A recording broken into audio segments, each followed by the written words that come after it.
President Trump met with Japanese Prime Minister Shinzo Abe at the White House Thursday ahead of their trip to Canada for the G7 meetings. But the main topic of discussion was President Trump's upcoming meeting with North Korea's Kim Jong-un in Singapore on June 12th and the steps they would like to take for the denuclearization of North Korea.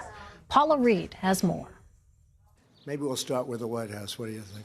President Trump said today Kim Jong-un could be invited to the White House if their upcoming meeting is a success. Well received. I think he would look at it very favorably, so I think that could happen. Mr. Trump also vowed to stop using the term maximum pressure to describe sanctions against the regime, even though the penalties remain in place. You'll know how well we do in the negotiation. If you hear me saying we're going to use maximum pressure, you'll know the negotiation did not do well, frankly. And he finally revealed some of what Kim said in that mysterious letter delivered to the White House last week. Well, the letter was just a greeting. It was really very nice. Perhaps I can get approval to put it out. It was really a very warm letter, a very nice letter. Earlier in the day, Mr. Trump told reporters he is ready for the summit. I think I'm very well prepared. I don't think I have to prepare very much. It's about attitude. It's about willingness to get things done. The U.S. delegation heading to Singapore includes Secretary of State Mike Pompeo and National Security Advisor John Bolton. I think we're looking at the Libya model of 2003, 2004. Even though Bolton has been out of favor with the president following comments that angered North Korea. For its part, the North Korean regime has been mum about its own preparations and delegation. With just 4 days to go before the historic meeting, Mr. Trump reiterated his hardline negotiating position. All I can say is I am totally prepared to walk away. I did it once before. You have to be able to walk away. Paula Reid joins me now from the White House.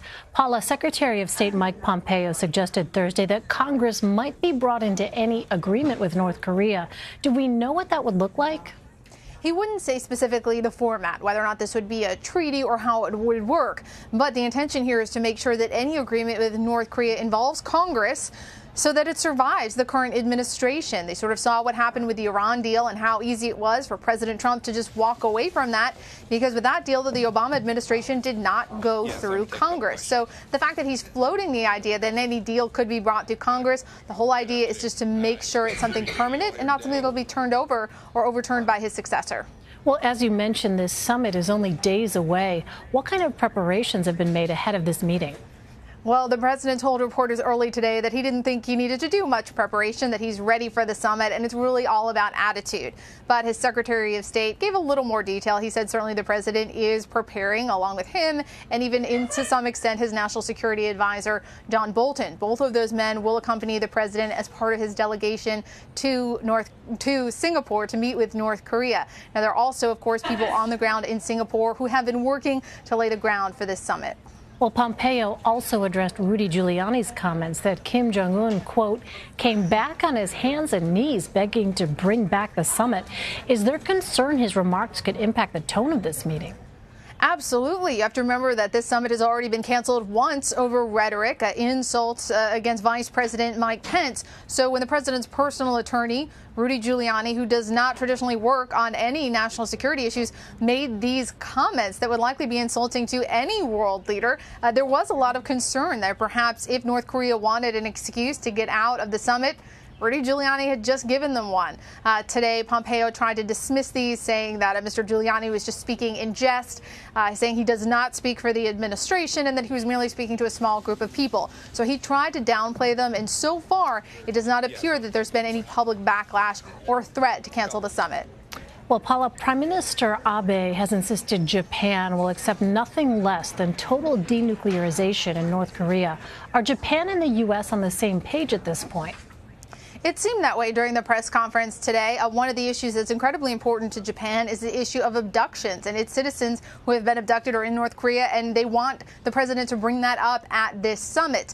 The president said that he is sympathetic to that and sort of signaled that he will bring that up in terms of denuclearization and what that means in terms of missiles that can reach beyond Asia as opposed to those that could remain or the infrastructure that could remain in North Korea. It has not cleared. No one has come out and specifically said whether or not North Korea and the United States or North Korea, the United States, and Japan are all on the exact same page when it comes to the definition of complete denuclearization. So, Paula, at this point, we don't know yet how Kim Jong-un and President Trump may differ on their definitions of denuclearization. Exactly. Secretary of State was quite vague when he was pressed on this. We asked if there had been any sort of clarification or any confirmation that the two had sort of come closer in their definition. He said there had been some progress, but when asked to elaborate, he would not. Clearly, he's trying to be very careful ahead of the upcoming summit. All right, Paula Reid at the White House for us. Paula, thanks so much.